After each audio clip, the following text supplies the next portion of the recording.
Hello, everyone. I believe that quietly everybody has joined, some of you at least. But let's start with the introduction to our new event. I'm happy to welcome you, everyone, to our second collaborative event with Completech, and now covering a very interesting topic from traditional to crypto banking, as we see lots of traditional banks now adopting crypto products, especially in Europe and especially in light of the new MiCA regulation. Quick introduction, Completech is a RegTech provider offering a centralized AI-powered customer lifecycle management platform that covers all KYC and AML needs, onboarding, risk assessment, transaction monitoring, case management, and reporting. And Faisal will be covering this from the technological perspective, how banks and crypto asset service providers could leverage technology to mitigate the new risks landscape. My name is Andris Ribny. I'm the CEO of AML Certification Center, a global provider of practical AML certification and training. I'll give you a brief introduction later on of who we are. And I'm accompanied today by Faisal Islam. He's the CEO of Completech, a RegTech company I've just gave introduction on. With 10 years of experience in financial crime prevention, Faisal advises on counter-terrorism financing at the United Nations and regularly speaks on crypto compliance and blockchain in regulatory frameworks. And also Viktor Kichenko, who is the head of AML at Citadel Bank, one of the major banks in the Baltic states. He began his career as an investigator at the Estonian Tax and Customs Board.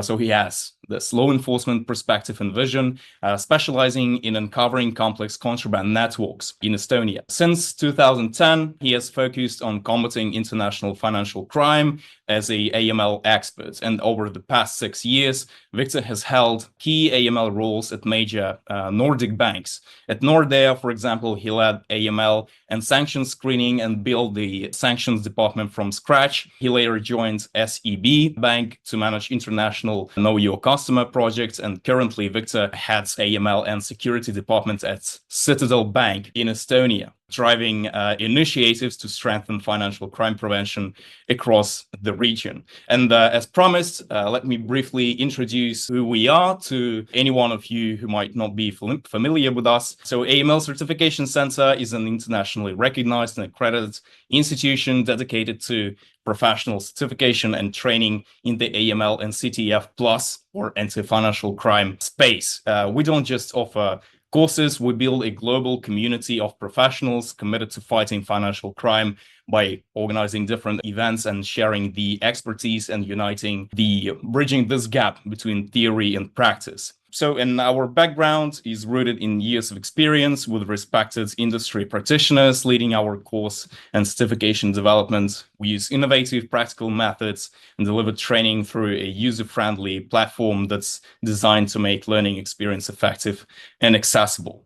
Today's agenda looks this way. I will cover the first topic on the emerging financial crime typologies using crypto based on the recent researches by FATF and several financial intelligence units. Then we'll switch to the presentation of Faisal, and he will cover on how technology surfaces high-risk activity in real time.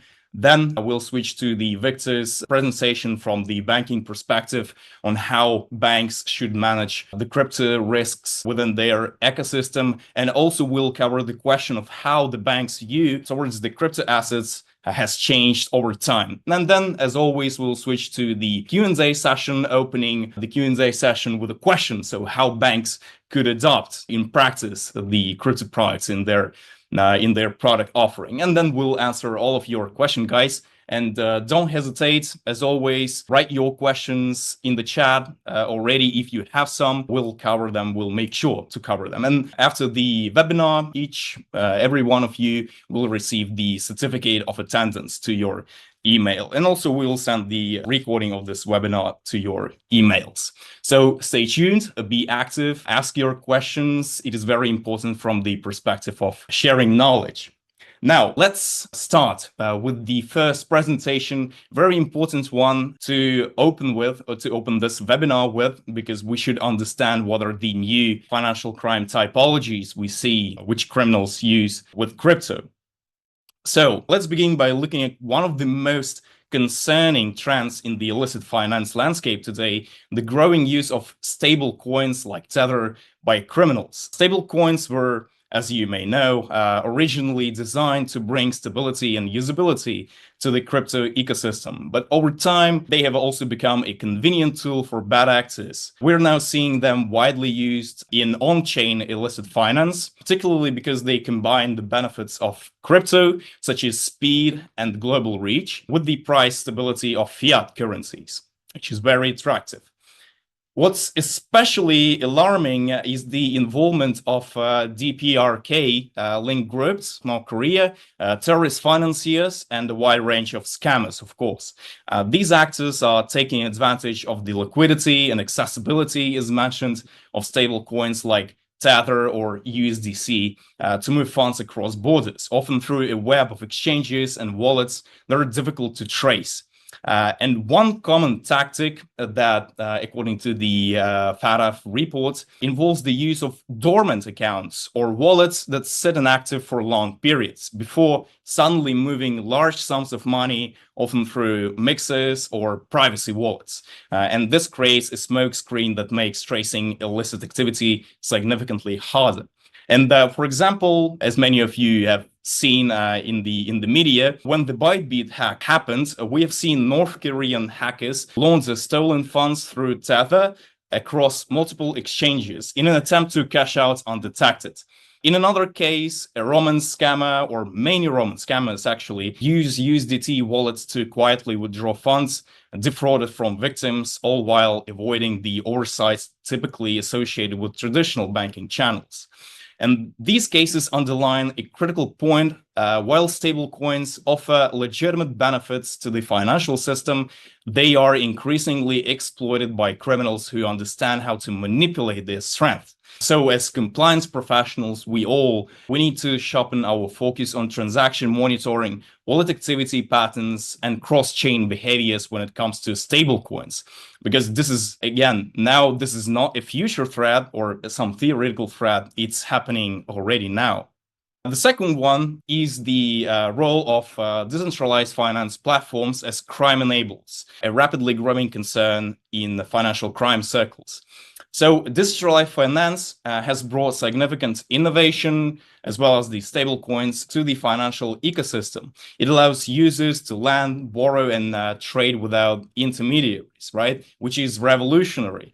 But from a compliance perspective, this lack of central control also creates the perfect environment for criminals. Why? Because there is no central entity to conduct due diligence, monitor suspicious activity, or even respond to law enforcement requests.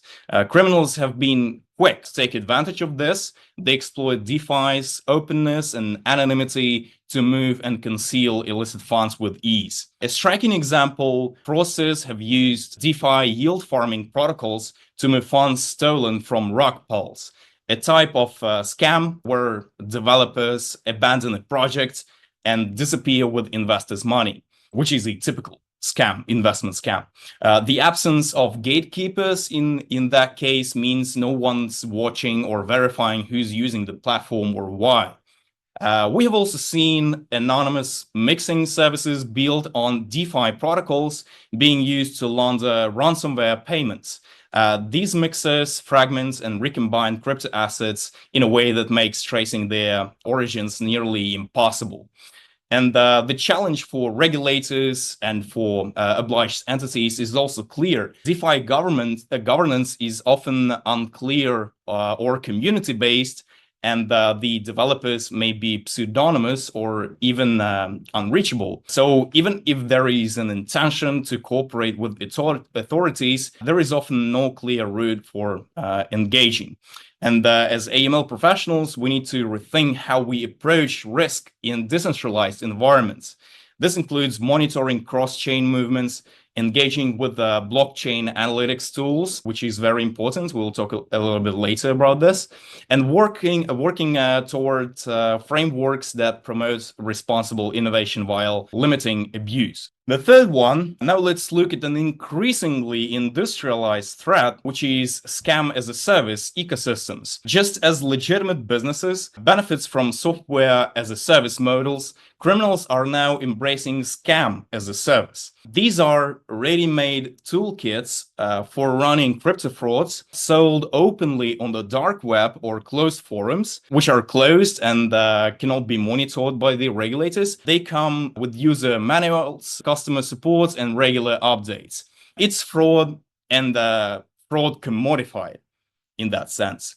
These tools are powering large-scale scams like pig butchering, which is a typical scam, a long con where victims are gradually manipulated into investing more and more money. Basically, criminals now use scripts, fake trading platforms, Telegram bots, and even AI-generated content to maintain a convincing facade. The whole operation can be outsourced and scaled like a business. What's truly alarming is how AI chatbots and deepfakes have taken these scams to the next level. Victims aren't just receiving suspicious messages anymore, they are interacting with realistic avatars, human-like voices, and chatbots that mimic real people with astonishing accuracy, and even created by the AI social media accounts and maintained by AI social media accounts. For example, we have seen investors lured into fake crypto platforms through slick AI-generated video calls, where the scammer appears to be a knowledgeable investment advisor, and all of this happens without a single real human on the scammer's side. This level of sophistication makes detection and disruption far more difficult, and because these scams are modular and sold as services, almost anyone can become a scammer with minimal effort or technical knowledge. Now, our next focus and next typology is a critical threat to both national and international security: terrorist financing through a virtual asset. Please let me know in the chat whether you have seen the new FATF report on the new terrorist financing, their updated terrorist financing risk report. While the amounts involved in terrorist financing may seem relatively small compared to organized crime or state-sponsored hacks, the impact can be devastating. Terrorist groups are increasingly using virtual assets not just to move funds, but to microfinance operations, spread propaganda, and build networks of supporters across borders. The decentralized nature of virtual assets makes them attractive for this kind of activity. There are no banks to flag transactions, no borders to cross, and in many cases, no identity checks. That gives terrorist groups an operational edge. We have seen growing use of privacy coins like Monero or other coins, which are designed specifically to obfuscate transaction details, and communication platforms like Telegram, which offer a level of anonymity and ease of distribution. For instance, the growing use of virtual assets to finance terrorism activities is seen within the ISIL-K supporters, and they have repeatedly used Monero and Telegram to solicit global donations, bypassing traditional financial oversight entirely. And the usage of virtual assets for terrorist financing is increasing, especially by ISIL-K groups. What's even more concerning is the rise of crypto-based crowdfunding by lone actors, and these individuals may not belong to an established group, but can still carry out attacks funded through small anonymous crypto donations. They set up pseudonymous wallets, promote causes on social media, and receive contributions directly, often without ever meeting their donors. This trend presents a major challenge for regulators and investigators. Traditional counter-terrorist financing tools rely heavily on financial intermediaries, banks, remittance services, payment providers, but in the world of decentralized finance, those gatekeepers often do not exist. So as compliance professionals, we must enhance our screening for red flags, strengthen our blockchain intelligence capabilities, and work closely with law enforcement and intelligence agencies to identify and respond to these growing threats before they materialize. Let's now turn our attention to a major blind spot in global crypto oversight, like offshore and unlicensed virtual asset service providers. One of the most common strategies used by illicit actors is to exploit jurisdictions with weak or poorly enforced AML laws, as always. These jurisdictions act as getaways for routing dirty crypto flows, often with little to no scrutiny. And criminals are drawn to these exchanges for a simple reason. They don't ask too many questions. There is little or no know your customer verification, no reporting obligations, and very limited cooperation with international regulators. In one ransomware case, for instance, funds were cashed out through an exchange based in a low regulation country, probably even without license, enabling the criminals to bypass stricter enforcement zones entirely. And these platforms effectively become safe havens for money laundering. Another tactic we see frequently is the evasion of the travel rule, which requires WASPs to share sender and recipient information during transfers, which we covered during our previous event, which is a very controversial topic right now, by the way. Please let me know in the chat, what do you think about travel rule, whether it's a necessary thing or you prefer, you are on the side against the travel rule, seeing it as ineffective. So criminals avoid this by hopping between unlicensed or non-compliant WASPs, often across multiple jurisdictions, to erase transaction trails and frustrate investigators. So think of it like a money laundering relay race. Funds are passed from one opaque platform to another until they emerge clean or at least untraceable. And this creates major headache for regulators, but it also presents a reputational and compliance risks for legitimate exchanges and regulated institutions that may unknowingly interact with tainted assets. So, which is why it is very important to maintain a whitelist of regulated WASPs you intend to work with. Now we arrive at one of the most visible threats in the virtual asset space, crypto-enabled fraud and theft. At one of the spectrum, we have fraud disguised as innovation. Fake crypto projects we've talked about already, often with slick websites and fabricated teams, present themselves as the next big thing. They run initial coin offerings that raise millions only to vanish overnight. And these aren't just scams, they're sophisticated fraud operations designed to exploit investor hype, often leaving no recourse for victims. A recent case involved a fake initial coin offering that promised revolutionary blockchain solutions for healthcare. Within weeks, it had raised over $20 million before the website, wallet address, and founders disappeared entirely. But the other end of the spectrum is even more concerning: nation-state involvement. Certain states are not only turning a blind eye to crypto crime, they are actively engaging in it. The most prominent example is the DPRK, which has been linked to multiple major hacks, including the 2025 breach of a centralized wallet provider, now considering the largest crypto theft on record. And these state-sponsored thefts aren't just about profit. They help fund weapon programs, evade sanctions, and destabilize global financial systems, and all through the digital backdoor of virtual assets. And what makes these crimes especially difficult to combat is that they blend seamlessly into legitimate blockchain activity. Once funds are stolen, they're moved through mixes, cross-chain bridges, and converted into stable coins or fiat, often before law enforcement can react. If you have seen what happened with the Bybit hack, I believe, if I'm not mistaken, only 3% of the stolen funds were reverted. So the next one is one of the most persistent blind spots in the crypto ecosystem: unhosted wallets, also known as non-custodial wallets.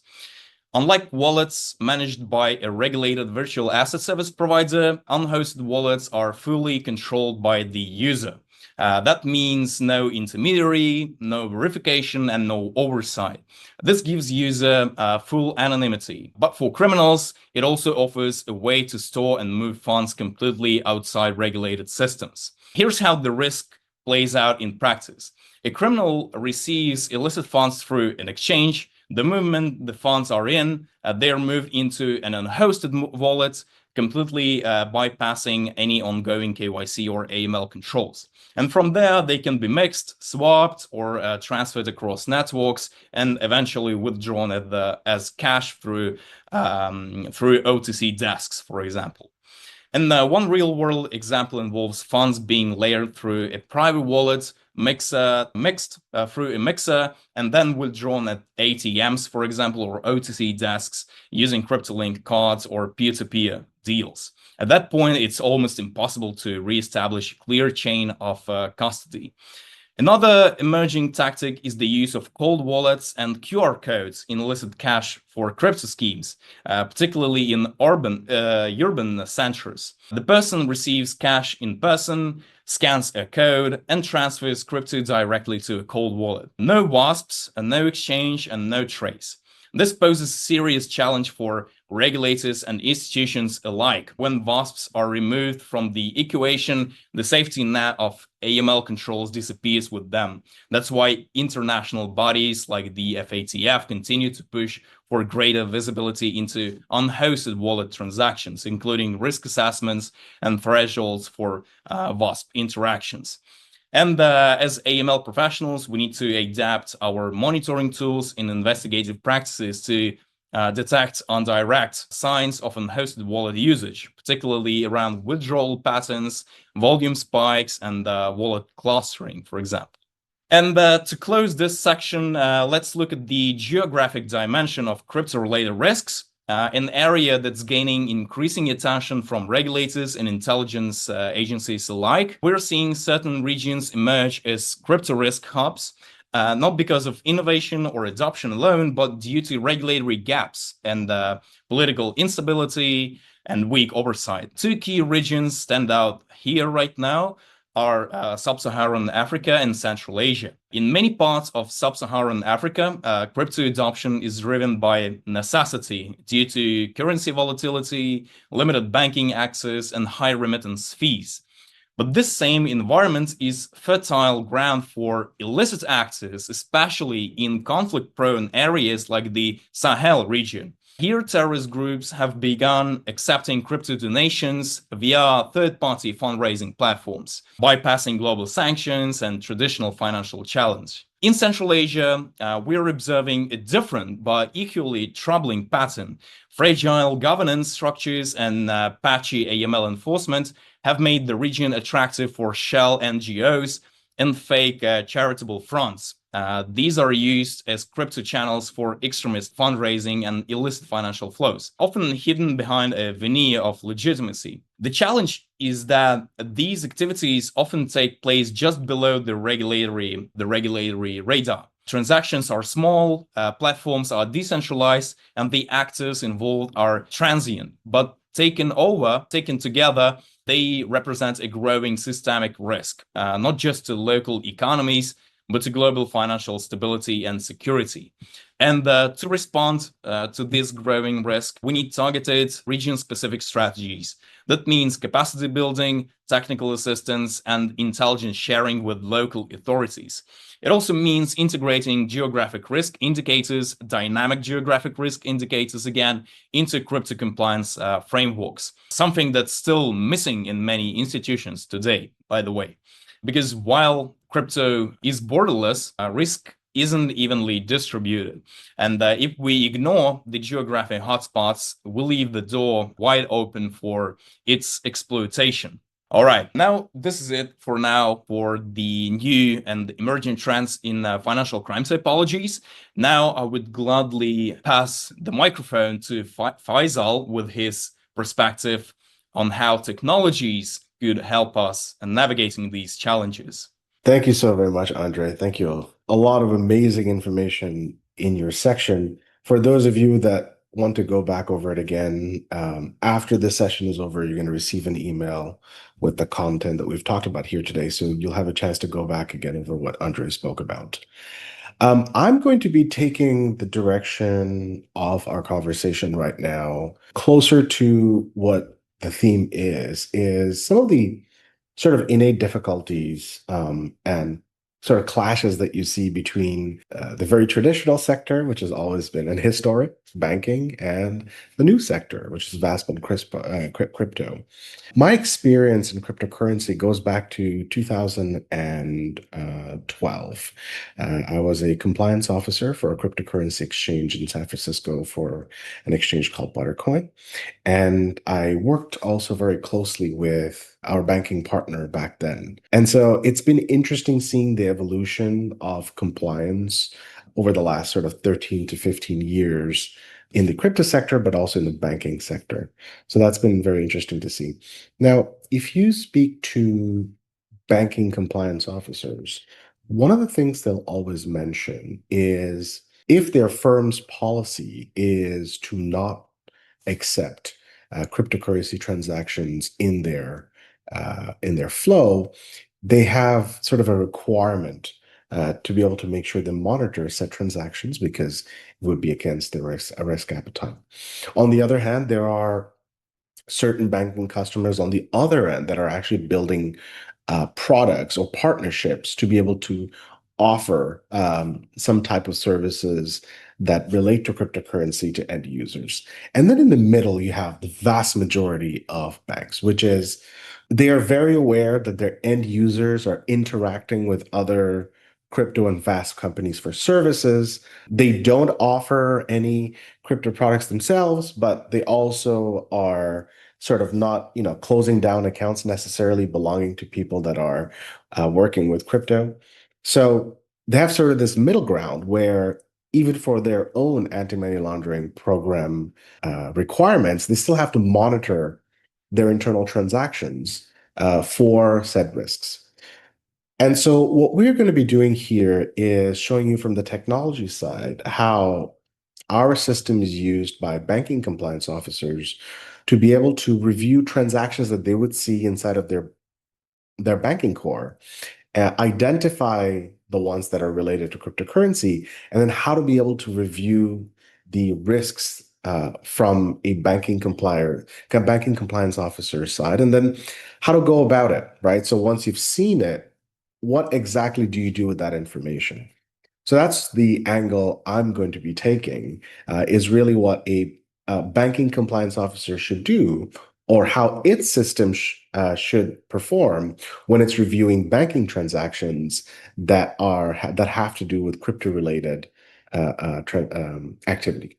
Okay, so I'm just going to quickly share my screen right over here. Andre, can you give me a thumbs up if you can actually see the screen and my slides? Perfect. Thank you so much.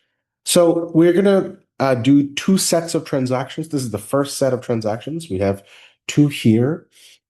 And this is what generally a banking compliance officer would see, right? So they would see a wire transfer that's destined for a certain company name. There's some detail, but not really much. And so that's sort of the basis of this one, right? Now, the bottom half here is what the bank might have already present in its risk assessment. And then the second transaction is a similar one, but there doesn't seem to be much details about this customer in their previous risk assessment. These are the main scenarios that banking compliance officers will actually see a lot. And this has to do with the on-ramp, the acquisition part. So these are customers that are either sending funds or purchasing cryptocurrency or liquidating, but really just the on-ramp experience. Okay. Now, what patterns they're looking for are generally in these three categories. First, you've got wire transfers to MSBs. You've got high value debit card or intrabank payments in the US that's referred to as ACH, and any other type of unusual jurisdiction wires that the bank's risk assessment had not already seen for its customer. And the reason why these patterns are sought out for is because they generally are sometimes precursors to criminal typologies. So Wire transfers to MSBs or payment processors generally, from a bank's point of view, is seen as a very high risk one. A lot of times, the reasons for these transactions are not really well detailed, and so because of the opacity in those transactions, it's very difficult for a compliance officer to sort of manage the inherent risk. The second is high value transactions. Most of sort of retail banks generally have mostly customers that engage in retail transactions, which are quite small and quite frequent. So having sudden high value transactions is a big red flag for a banking compliance officer, and it really makes them sort of interrupt transactions quite a bit. And then finally is same thing about the risk of their retail customers. Unusual wires or wires to jurisdictions that they have not already accounted for in the profile raises alarms for them and requires them to sort of take a closer look at. So these are the patterns that banking compliance officers look like. So previously, as you saw, these are transactions they'll see, and traditional systems will really just be very monolithic and also just look at single variables. So it'll either look at the amount or just look at the country, and then the compliance officer has to use their own knowledge and time, if they have, to then decipher the rest of it, have to look at it manually with regards to the risk assessment and so on. So we're going to use sort of our platform as an example, but this is how bank compliance officers should think about when they're reviewing crypto-related transactions. So ideally, your system will want to flag a few things off the bat. First, it needs to flag out the fact that the country itself that the transaction or the beneficiary recipient is party to, as well as any other type of intelligence that lets you know that, hey, by the way, this is not just any company. This happens to be also a money service business. Right. So a lot of the lists about if a company is a money service business, an acquirer, payment processor, these are all publicly available. So that type of intelligence needs to be provided that needs to be accessible to a bank compliance officer's transaction monitoring, so it can actually pick up that data and let them know. It should also provide some amount of insight on the notes that show up in transactions. So, for example, the note of service fee is a very ambiguous one, and there are millions of transactions that go on. So, a bank compliance officer needs to be sort of alerted that, hey, there's a very ambiguous note. You need to take a look at this, or there's something in the note that requires your attention. And the reason is very simple. MSBs generally facilitate a lot of over-the-counter transactions. This has some amount of opacity because OTC transactions don't generally follow the agreed upon on-ramp or off-ramp process that a VASP would have. OTC transactions are also high value. They're quite informal, right? So OTC transactions happen really sometimes over chat. A lot of times because of the profitability of OTC transactions, sometimes due diligence steps are skipped quite a bit. Because they also represent quite amount of volume, OTC transactions also end up being sort of categorized, and probably the diligence happens a lot less than would be through a regular onboarding on the VASP itself. And those of you that are VASP compliance officers know what I'm talking about. But that information is not available to a bank compliance officer. So it's helpful for a bank compliance officer to know, okay, this is likely to be an OTC related transaction. So I should know that even if it's going to a VASP, perhaps that VASP hasn't completed its own onboarding, or perhaps it's not as robust as it generally would be for the actual, through the front door on-ramp process that it generally has. Um, then another thing that a bank compliance officer would want to know is things in the note. Have they been shown to be risk indicators? And sure, so we used a pretty simple example here, which is service fee. And service fee generally has to do with the fact that, businesses that provide either or have a service fee generally accompanied by invoices, some contract numbers, service contracts, and so on. So that information should be easily accessible. And a lot of times, and it's been shown in a lot of documented scenarios where criminals are going to be using very opaque related memos like consulting, subscription, and so on. Now, the interesting thing is legitimate individuals also use opaque memos, and they just say consulting or subscription. But it allows at least the bank compliance officer to be flagged and say, you should take a look at this this memo, it's very indicative also sometimes of high risk behavior. And then finally, another thing is about country. So a compliance officer or bank compliance officer, when they see this transaction and they see the geography that is associated with, are not fully aware of whether that country has regulated frameworks for VASP-related institutions. So providing that intelligence while monitoring transactions of saying, hey, this is a crypto-friendly transaction. In this country, there are licensing needed or there are frameworks needed is very valuable for a bank compliance officer because they can now review this transaction in that context. Whereas if it was a country that generally doesn't have much regulation or framework with regards to VASPs, it might should throw a red flag in the full context. Okay, so that these are sort of a couple of things that and I'm speaking here directly to banking compliance officers, your transaction monitoring system should be able to do. Let's go on to sort of the next stage, which is the layering stage. And all of us that are in the AML space know about the three stages of money laundering. This one generally is the layering stage.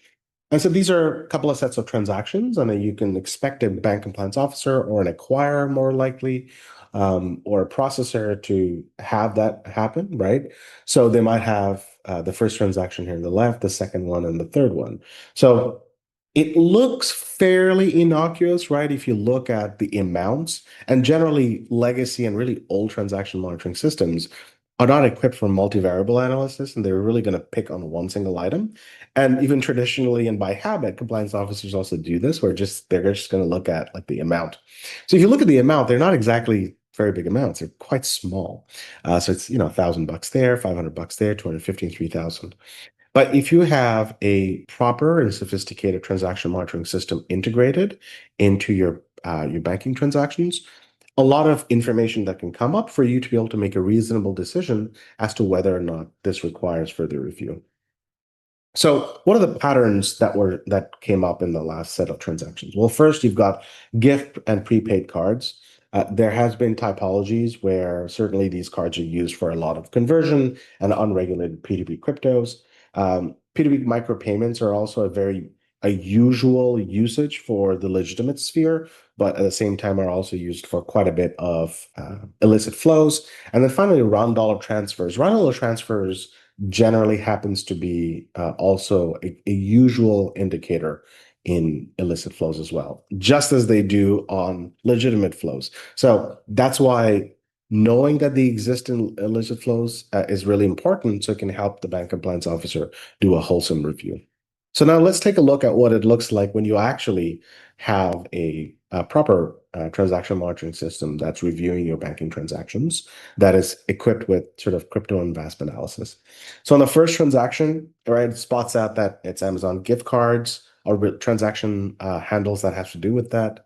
This shows up something. Why? Because generally acquirers as well as processors will allow for that purchase. And then if you see other transactions to prepaid Visa cards and you either are a Visa or a MasterCard direct member, you'll have the accompanying MCC code. And so that might not mean something to a bank compliance officer, but we can give them intelligence saying that, look, this MCC 6540 has to do with stored value instruments, right? Stored value instruments or other types of MCC like 4829. These have to do with money order type transactions. And these transactions happen to be very preferred for transactions that are leading into crypto-related transactions. That now provides a bank compliance officer a lot more insight into, okay, now I'm fully understood that this has to do with crypto-related products. Now I have to determine whether or not this is in my appetite or not. The second one, right? So for example, it's going to see, to a company, Crypto Buddy SS, the amounts are pretty small. There's a note that they might not recognize. So this allows the SIS system will allow sort of a bank compliance officer to say, this looks like it's a peer-to-peer transaction because a lot of times you have multiple transfers. There are a lot of different apps that have these type of handles and so on, and they have memos like minor fee or ETH swap. And this allows now the bank compliance officer to understand, okay, this user was actually trying to engage in a crypto conversion. So they're probably converting sort of some amount of money for Ethereum. Now, the reason why this would not show up in a regular transaction monitoring system is because a lot of times the variables are not made correctly to all these different variables and are just looking at amounts or thresholds. And you can see here that these type of flags or yellow flags, if you want to call it, want to be shown to a bank compliance officer because their threshold for compliance is so much higher.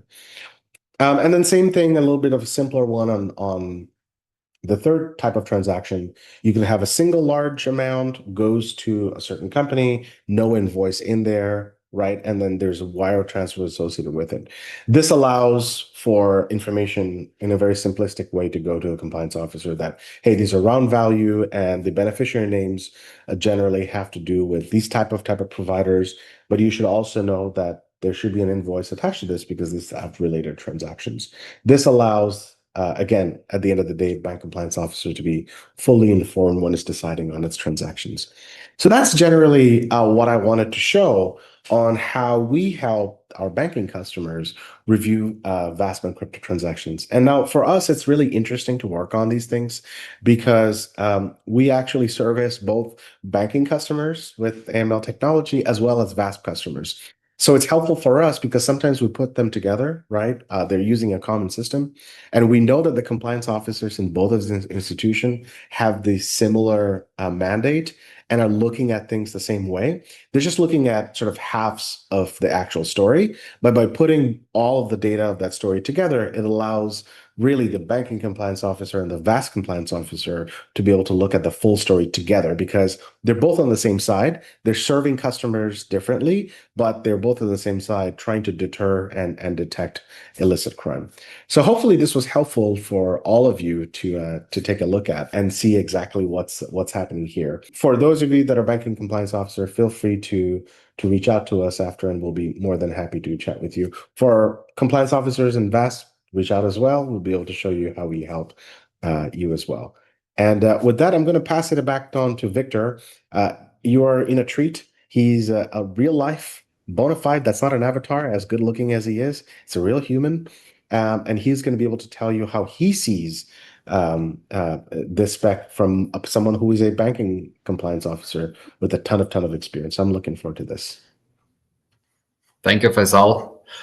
It sounds more like a fairy tale when you showed what your system can do, because now we are going back to the reality, what traditional banks can see while they have customers who are transacting with VASPs. So let me share my screen. I will start my presentation. So give me a sign that you can see it, Andrei, with your voice, please. Yes, Victor, you can continue. We can perfectly see and hear you. Okay, thank you very much. So the topic is how can traditional banks manage cryptocurrency risks without blockchain analytics tools? And what is the main challenge? So, Andrei, you also mentioned that it is a growing reality, and we can see that from our practice. More and more customers, they are starting to transact with virtual asset service providers and creating additional risks for the traditional banks. On another side, we also have regulatory demand, and because each regulator, at least in EU or in the Baltics, they expect us to have robust controls on our customers who are transacting with VASPs. And the existing tools that traditional banks have, they are related to SWIFT and SEPA payments, and crypto-related payments, they are excluded from there. So this is the challenge that we really have at the moment. But before we go deeper in how we can manage those risks, I wanted to show you example of the wallet account statement that usually comes to us on the AML table for analyzes what really is happening on the account of our customer who has a wallet in some VASP. Just recently, we got another one, and it was without the description. So we only had transaction hash, date, and 2 wallet numbers, and that's it. So if the staff don't have knowledge, if we don't have proper resources, it is very hard to read or even to ask something from the customer to provide to us that we can mitigate those crypto-related risks. But what can traditional bank do? First, and the main one, in my opinion, is to develop transaction monitoring scenarios. And the first step could be that traditional banks will include those abbreviations and the words which are related to cryptocurrencies. So BTC, ETH, crypto, token, etc. And the second one, what is more complex, to include into the monitoring system vast bank accounts. The next one, of course, to identify regular round figure transactions. It can be, it depends on the customer type, of course, and from another side, if it is only rule-based scenario, it can perform a lot of false positives. So we need to be smart, and we need to somehow to connect those different scenarios in our monitoring systems. And the next one, unusual transaction patterns inconsistent with customer profile. So if the customer is transacting inside one country, then rapidly he's starting to transact with the other country, or transact with VSAP, buying crypto or different crypto from different providers, and multiple small value transactions with similar amounts. So this is also an indicator that the customer is starting to transact with VSAPs. So let's try to understand what types of transactions do we really have. So the first one, activity, exchange activity, investment services, wallet transfers. So they three most usual one, or the most common one, that traditional customers in our banks can have.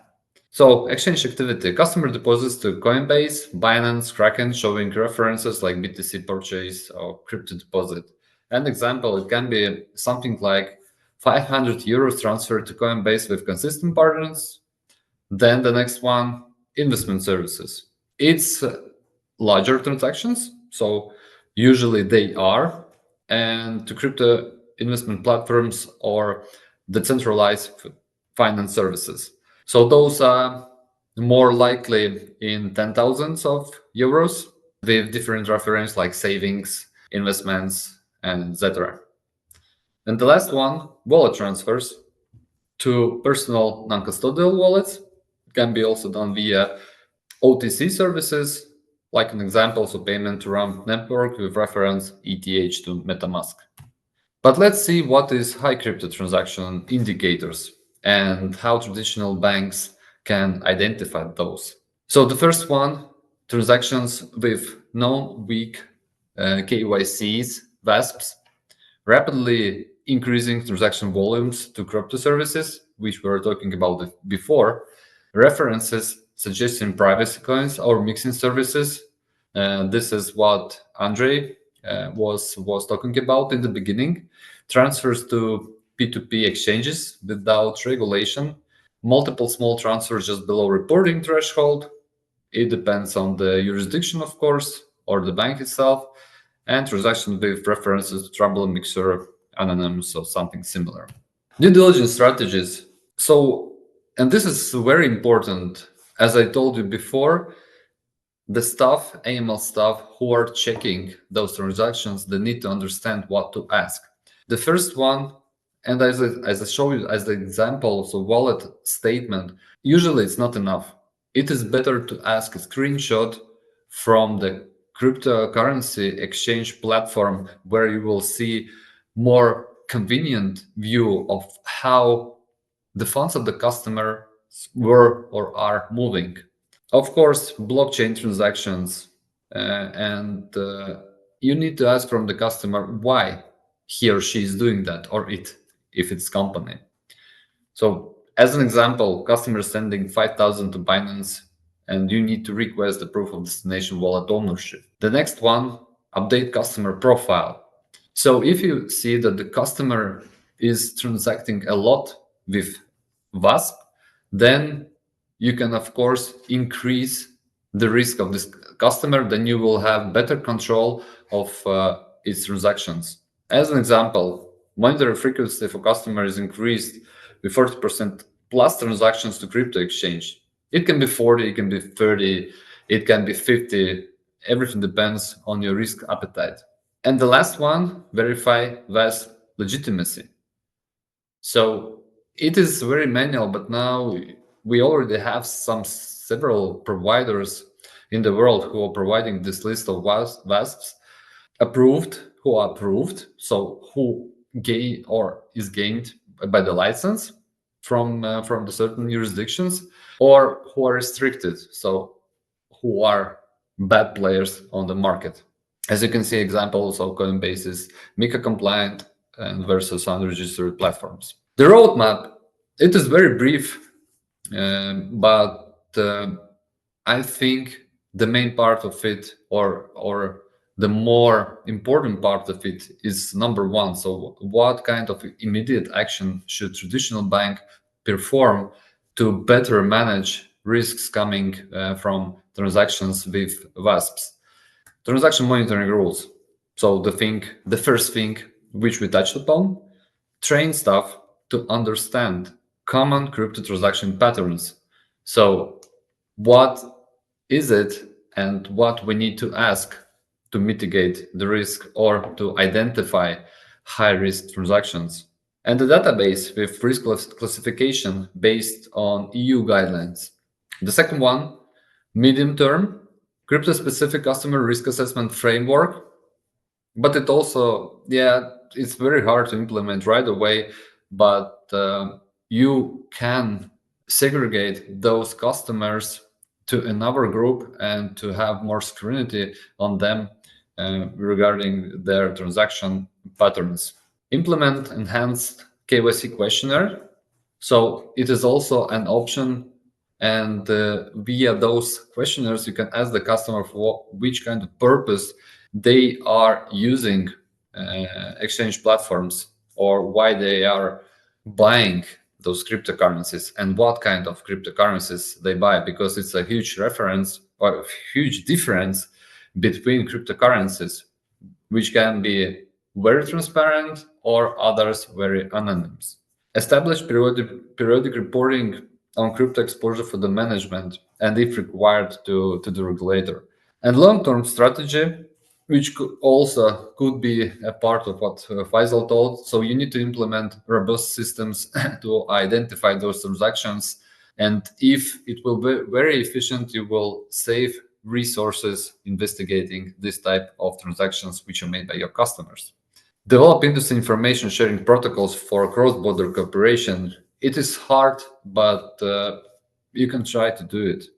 Create specialist crypto compliance team. So those are those specialists who are interested in crypto and who are participants in different forums, Telegram channels, and other stuff where they can see the trends, where can they see what kind of WASPs are not reliable, and to update your warning list in your internal system of the bank. And now it is an example of high-risk crypto wallet. So when you have all of these things in place, you can fill out the description of each transaction when or what you can see from the wallet provided by your customer. So it can be transactions to mixers, gambling platforms, rapid deposits from no source. So everything could be asked from the customer in a more concrete way. And on another side, your bank, traditional bank, can manage those risks which are posed by this type of customers. So, and about the identification of risky crypto exchange transactions? Again, public intelligence sources. So check the registers, FATF, national regulators. I will show you example about one guidelines which were provided by the Bank of Lithuania, our neighbors, on how to determine customers' source of funds in the crypto transactions. It is very interesting, and it was recently published by the regulator. So media and enforcement alerts, track news, as I told previously, but the person should be interested in the crypto sphere overall. Subscribe to law enforcement bulletins highlighting VSP under scrutiny. So those people or the team who will be dealing with the customers transacting with VASPs, they need to check local registries or the registries of the countries from where your customers are to fill out the list of the VASPs who are licensed already. Industry watch list. You can monitor GitHub repositories by Transparency Initiative. You can, again, scan forums, Reddit, Telegram. Like, information is available, but you need to get it and to structurize it in your local system. Beneficiary tagging.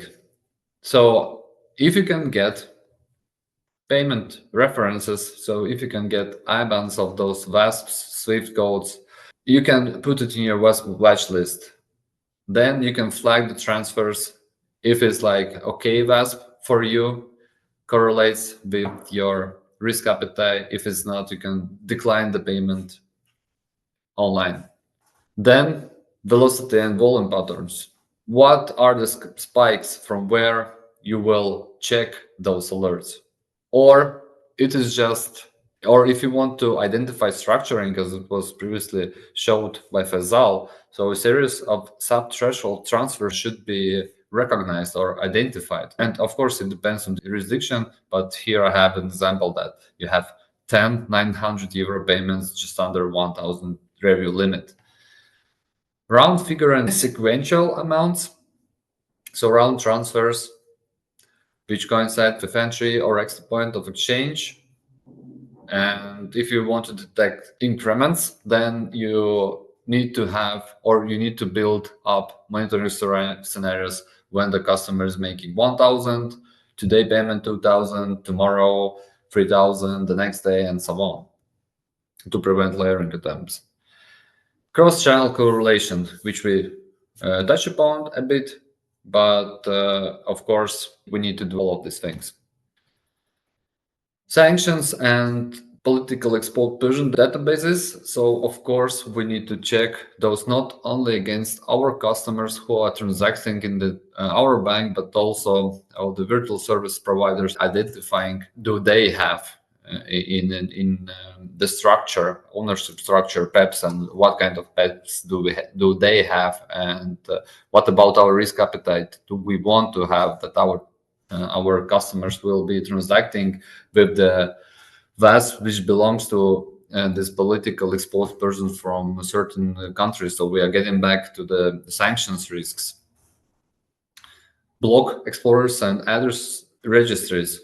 So when customers provide transaction hashes, manually verify destination addresses on public block explorers. By the way, there are different public block explorers that you can use if you get transaction hashes from your customers, and they will show you how risky this transaction was, and you can see how risky is your customer or what he or she or it is doing with the cryptocurrency. Then GitHub hosted VASP list. Again, crypto enforcement networks.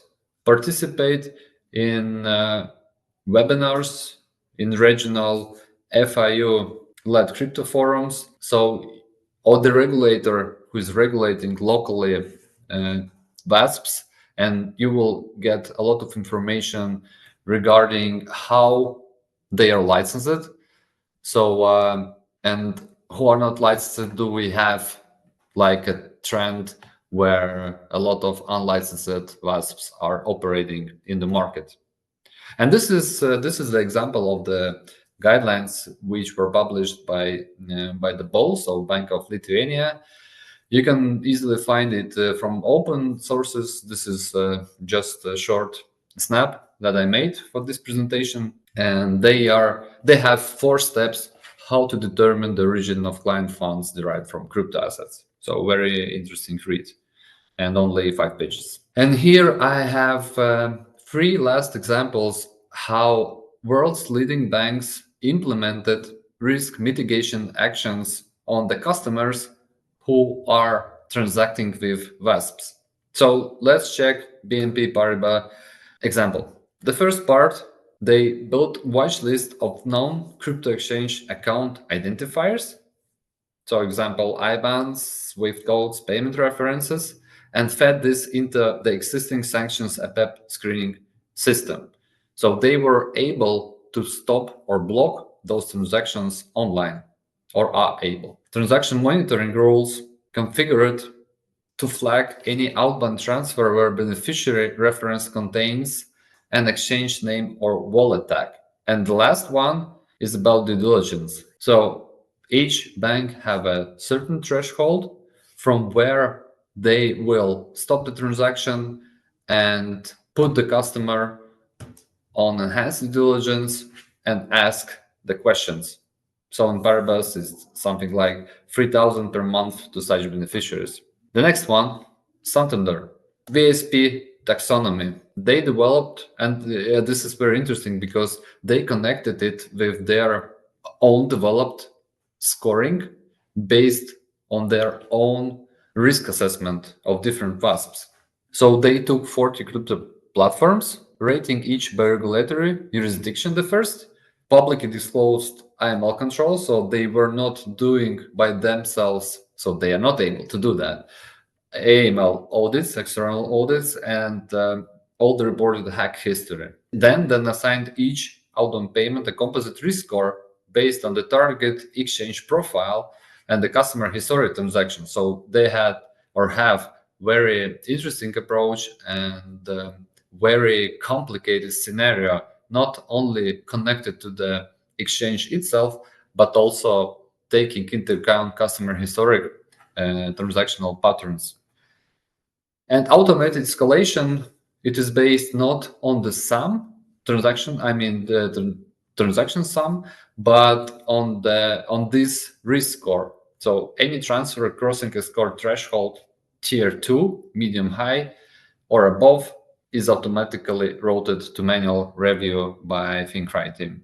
And the last one, Citigroup, for this type of transactions, they have 2 or 4 eyes principle, and it is divided, as you can see, by different thresholds. High-level alerts, a single transfer above $50,000 to a WASP will give an alert, and it should be done by 4i principle. Then mid-level alerts aggregated monthly, outflows to any crypto destination 7.5K, and the last one, low-level alerts. So single transfers to crypto destinations over 2.5 trigger initial alerts.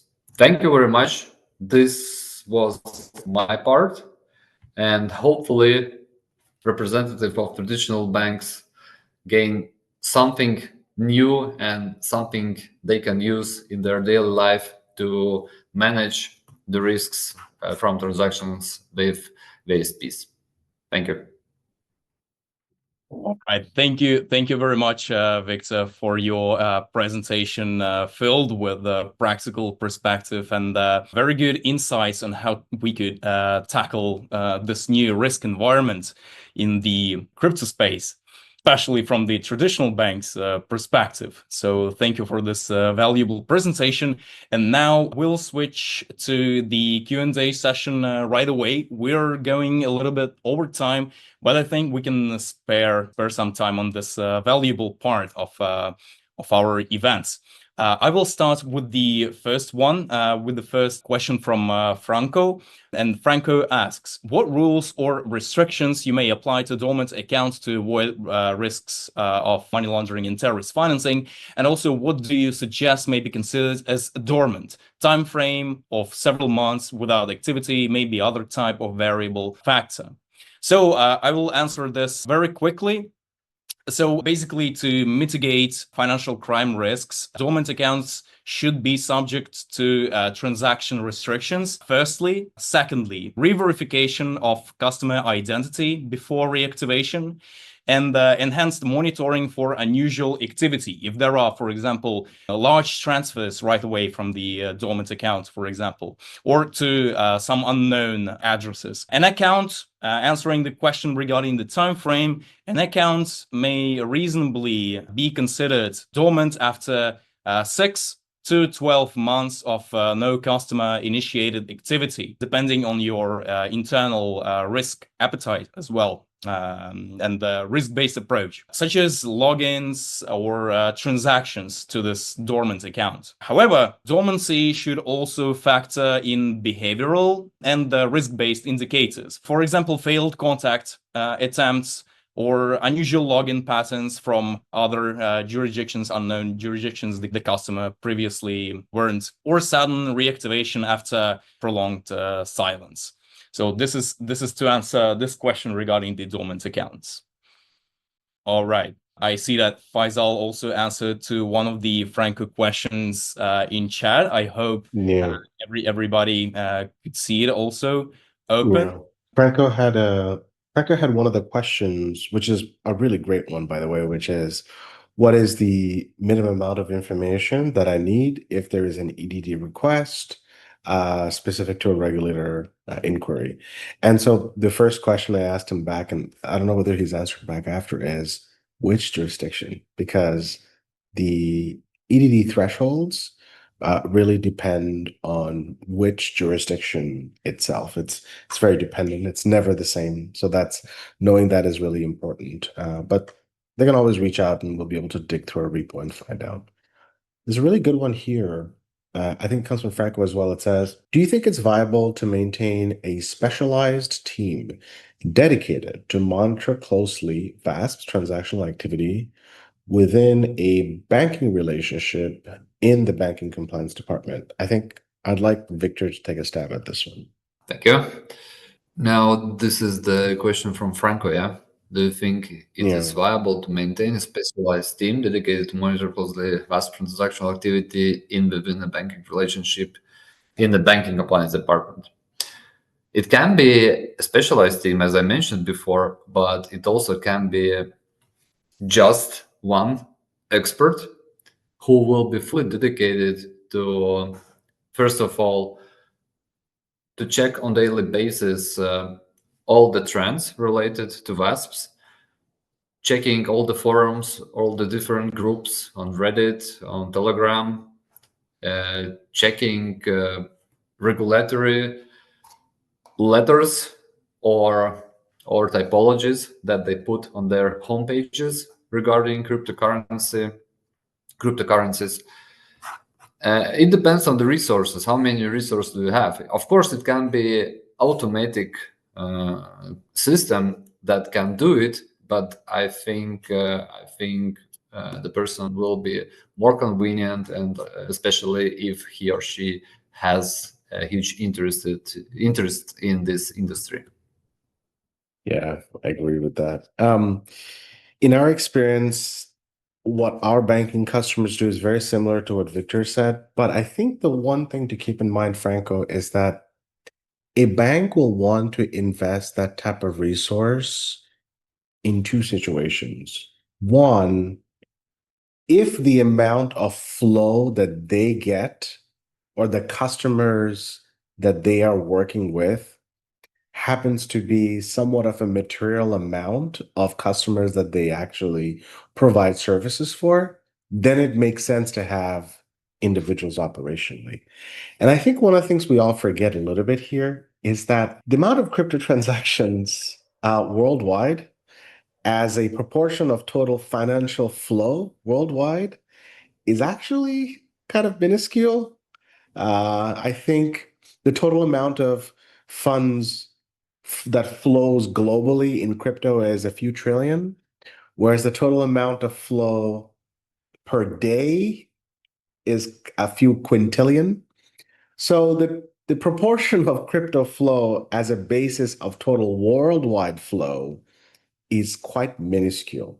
And unless a bank is actively servicing vast customers, where it's part of their actual, customer category, um, operationally, it's not profitable for them to even assign much resources towards that, which is why a lot of times you're going to notice that banks will actively sort of deny or transactions related to crypto or even close it or so on, because there's just so much more transactions that are non-crypto that are more risk for them, that are more profitable, and just mean more for their overall business. Um, which is why probably what banks want to do is upgrade their systems to be able to still flag the red flags and alerts related to cryptocurrency, because the one thing that is true is that even the percentage of illicit activity as a total of all crypto activity is a few percent, in terms of total proportion, the amount of illicit activity in crypto is about 3,000 times more than the amount of sort of, illicit activity as a total of worldwide financial flow, which is a few quintillion. So, proportionally speaking, putting a human resource just is very expensive, especially in the day of AI and technology. So, probably banks are better served if it's not part of their actual operations and so on, to update their systems to look out for that increased risk rather than actually putting in resources for it. So that's sort of my take on that. All right, thank you very much for that comprehensive discussion. Then I also wanted to cover one question from Franco. He actually asked a lot of questions, was one of the most active, I think. But next we should answer some other questions from other participants as well.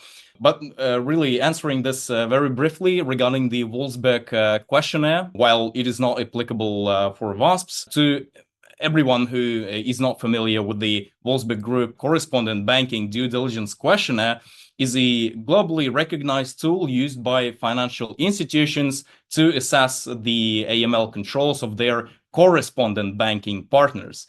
But while it is tailored for correspondent banking, I still believe that applying the Wolfsbeck questionnaire, even though it's not directly tailored to VASPs, can still be a valuable tool under regulatory supervision, because it offers a globally recognized framework for assessing a counterparty's AML controls, governance structure, risk management, and etc., all of which is very important when dealing with virtual asset service providers. And by adapting this questionnaire a little bit to your internal risk policy and to fit the specific risk profile of VASPs, such as including questions on technology controls, travel rule implementation again, wallet screening, any other tools they use like blockchain analytics, etc. It helps build a robust EDT processes. You can also, for this purposes, use the FATF guidance on VASPs. While it's not a questionnaire, they outline key risk indicators and AML-CDF requirements that can be turned into a due diligence checklist. And the topics include, if I'm not mistaken, licensing and registration, ownership and control, compliance with the travel rule, again, AML program structure, the technology used, and etc. Customer due diligence practices and their policies, and etc. So yeah, adopting this to the VASP's reality is very important, but you can use any other checklists. All right, who else? More questions?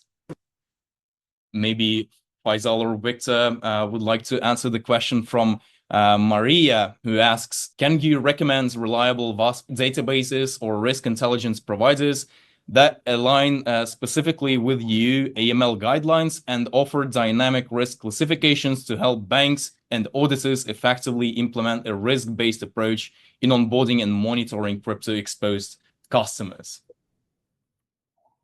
I'll let Victor take a first stab at it. Yeah, so I cannot promote like any system here at the moment, but you can search it by yourself. And as far as I know, again from the practical perspective, each bank in the Baltic at least they're trying to build up their own list and trying to monitor it. But Yep. as I mentioned previously, so you can try, but how many of worldwide VASPs will be used by your customers for transactions in certain region? So this is like the main question. That's why everybody is building their own lists regarding the region where or jurisdiction where they operate. That's exactly right. In fact, if you look at sort of companies that specialize in crypto monitoring or, KYT provider, sometimes it's called, they each have their own sort of product that they have, which is called counterparty risk assessment. And if you look across all of these crypto KYT providers, there's some overlap in there, but there's also areas where there isn't much overlap, where it's some unique. And the only way they were able to create that counterparty risk database, if you want to call it that, it's because they observed and got feedback from their customers when they were engaging in that. So a lot of that database was created by them by being very attentive and listening to their customers and taking feedback and building it. There isn't, and Franco, if who was it? Was Maria? Maria, if someone tells you that they've got the quintessential database for it, they're lying. Doesn't exist. It's really built sort of individually. Um, but I also don't think you should look for that. What I think you should look out for is what is a good set of criteria that you need to collect and evaluate when you are reviewing any VASP. And I think that's a much better approach to take, because even the counterparty intelligence that these companies created was based on their scope and the transaction, the feedback they got from their customers. And we all know that each financial institution's risk action is dependent by its own personal risk appetite. So rather than take that, just create a criteria and weightings on how to be able to evaluate a VASP. And then once you get a VASP, put that into your evaluation criteria, and you've got one that's just for you. And then you can modify that criteria as you get more information, or we get better as a community on learning about this. And then it automatically updates the criteria for all of the VASPs. We at CompliTech, we just built it because we felt like it, but we have a matrix for the different variables when you want to evaluate with a DEX. So some of our vast customers that deal with decentralized exchanges have a red flag for whenever there's transaction with the desk, which I understand why. But not all DEXs are equal, right? There is actually some DEXs that are pretty viable to work with. So we create a sort of like a criteria sheet that you should evaluate and use as to, is this a DEX that I want to work with, and then proceed that way. So we're happy to also distribute that. Not a problem. But that's my suggestion, is don't look for the database because they are curated in a capitalistic way. It's better for you to create the criteria and then evaluate it by yourself. Yes, completely agree with you both. Thank you for answering this question. Maybe we should answer one more from another participant and then call it a day. And probably if I see that Simon is asking about how CompliTech use AI in AML checks, it is for you. I think you could answer this during a call or an email. All right. I would like to answer one question from Stelius, and you could support me, guys, answering this one as well, regarding what key risk factors and considerations would you assess in transactions conducted via a crypto swap? entity. So when assessing transactions conducted via a crypto swap entity, I would focus, and I think that each compliance officer would focus on several key factors. The first one is absolutely, as always, anonymity and source of funds, because crypto swap services often allow asset conversions without formal onboarding. Some of them don't even perform KYC checks, depending on the entity. Travel rule and regulatory compliance. Many swap platforms do not comply with the travel rule or maintain robust AML or KYC procedures. So I would assess whether the entity is registered, supervised, and aligned with global standards and local laws as well. So a white list of crypto swap entities here is also very important, as with regular WASPs. Also, blockchain analytics signals, I believe. I would use blockchain analytics tools to check links to illicit wallets. You can do this check manually if you like, and jurisdictional exposure as well, which we have covered previously. The location and the legal status of the swap provider matters a lot here. All right, something to add, Victor, Faisal? What do you think? Or you are satisfied with my response? I like it. It's good. All right, thank you very much. All right, I think we've come a little bit over time, 15 minutes over time, which is great. Again, everyone, if you have any questions left after this training session, so something unanswered, you can reach out to me or Faisal or Victor directly through LinkedIn and ask your questions there. And as always, you can participate in another webinar with us in Complitech, where we'll answer those questions to you guys. So wait for your certificates of attendance, and see you next time, guys. Thanks, everyone. Thank you very much, everyone. Thank you. Thank you. Thank you very much, guys.